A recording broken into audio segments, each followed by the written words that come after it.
Gujarati cinema જગતમાં હાલ જેની સૌથી વધુ ચર્ચા છે તેવી ફિલ્મ ધબકારોની ટીમ સુરતની મુલાકાતે આવી પહોંચી છે. નેશનલ એવોર્ડ વિજેતા ડાયરેક્ટર અભિષેક શાહ, દિગ્ગજ અભિનેતા દેવેન ભોજાણી અને લોકપ્રિય યુવા અભિનેતા આર્ચવ ત્રિવેદીએ સુરતના મીડિયા મિત્રો અને ચાહકો સાથે રૂબરૂ વાતચીત કરી ફિલ્મ વિશેની રસપ્રદ વિગતો શેર કરી હતી. બોલિવૂડના દિગ્ગજ નિર્માતા સાજિદ નડિયાદવાલા આ ફિલ્મ દ્વારા પ્રથમ વખત ગુજરાતી ફિલ્મ ઉદ્યોગમાં ડગ માંડી રહ્યા છે. ધ મૂવિંગ મંચ અને હરફન મોલા ફિલ્મ્સના સહયોગમાં બનેલી આ ફિલ્મ આગામી 1 મે ગુજરાત સ્થાપના દિવસના રોજ રિલીઝ થવા જઈ રહી છે.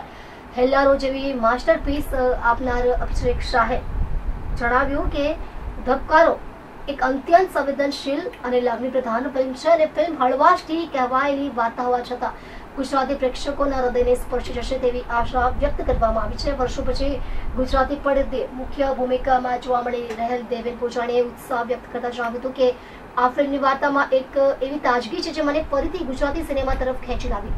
સુરતીઓની એનર્જી જોઈને ખાતરી છે કે તેમને આ ફિલ્મ ખૂબ જ ગમશે. આર્ચવ ત્રિવેદીએ જણાવ્યું કે અભિષેકભાઈ અને દેવેન સર સાથે કામ કરવું એ એક લર્નિંગ એક્સપિરિયન્સ રહ્યો છે. ફિલ્મમાં પારિવારિક સંબંધો અને લાગણીઓનું સુંદર મિશ્રણ છે. સુરતની જનતાને આગ્રહ કરતા ટીમે જણાવ્યું કે આગામી 1 મેના રોજ તમારા નજીકના સિનેમાઘરોમાં પરિવાર સાથે જઈને ધબકારો જરૂર જુઓ.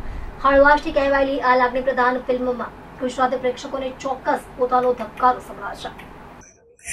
આ ફિલ્મનું નામ છે ધબકારો, જે 1 મેના રિલીઝ થવાની છે અને ચારે તરફ ધૂમ મચાવી રહ્યું છે. ટ્રેલર એના મિલિયન્સ ઓફ વ્યૂઝ ક્રોસ કર્યા છે અને ફિલ્મ ઇન્ડસ્ટ્રીના, હિન્દી ફિલ્મ ઇન્ડસ્ટ્રીના, ટીવી ઇન્ડસ્ટ્રીના લોકો પણ આ ફિલ્મને વખાણતા થાકતા નથી.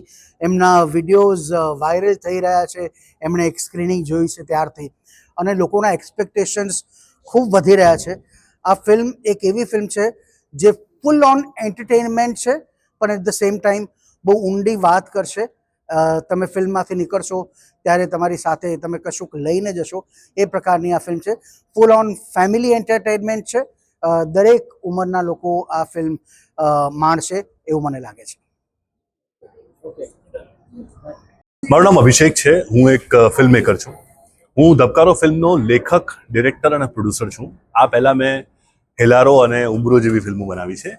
ધબકારો ફિલ્મ 1 મેના દિવસે રિલીઝ થાય છે અને ખાલી ગુજરાતમાં કે મુંબઈમાં નહીં, આ ફિલ્મ આખા વર્લ્ડમાં રિલીઝ થવાની છે. ઓસ્ટ્રેલિયામાં થશે, યુકેમાં થશે, અમેરિકામાં થશે. જ્યાં જ્યાં ગુજરાતીઓ છે ત્યાં આ ફિલ્મ પહોંચવાની છે. સુરતના જે લોકો જોઈ રહ્યા છે એ લોકોને ખાસ કહેવાનું કે સુરત સાથે આનું બહુ જ ગજબ કનેક્શન છે.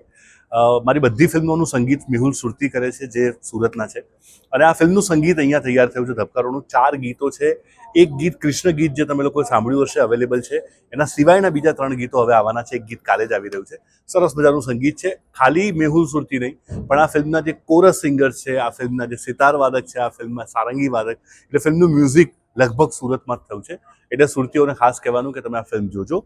આ ફિલ્મ માણસની લાગણીઓની વાત કરે છે, હ્યુમન ઇમોશન્સની વાત કરે છે, સાથે સાથે એન્ટરટેનિંગ વેમાં ફિલ્મ કહેવાનો પ્રયત્ન કર્યો છે.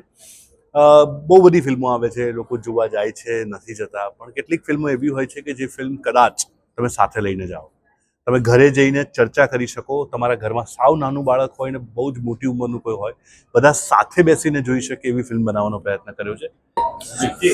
જી, હું આર્ચવ ત્રિવેદી. આ ધબકારો ફિલ્મ જે 1 મેના રોજ આવી રહી છે, ગુજરાત સ્થાપના દિનના દિવસે આવી રહી છે, રિલીઝ થઈ રહી છે. બધા જ સિનેમાઘરોમાં અમે લાવવાનો પ્રયત્ન કર્યો છે. એમાં એ ફિલ્મની અંદર, ધબકારો ફિલ્મની અંદર હું કાના નામનું પાત્ર ભજવું છું. કાનાને આપણે બધા જાણીએ છીએ. કાના ભગવાન શ્રી કૃષ્ણનું કેરેક્ટરિસ્ટિક્સ આપણે બધા જાણીએ છીએ કે શામ, દામ, દંડ, ભેદ બધી જ નીતિઓને અપનાવીને સામેવાળા વ્યક્તિના જે બી કર્મ છે એને એ પૂરા કરાવતા હોય છે. તો એ પ્રકારનું એક કેરેક્ટર છે, આ એક પાત્ર છે.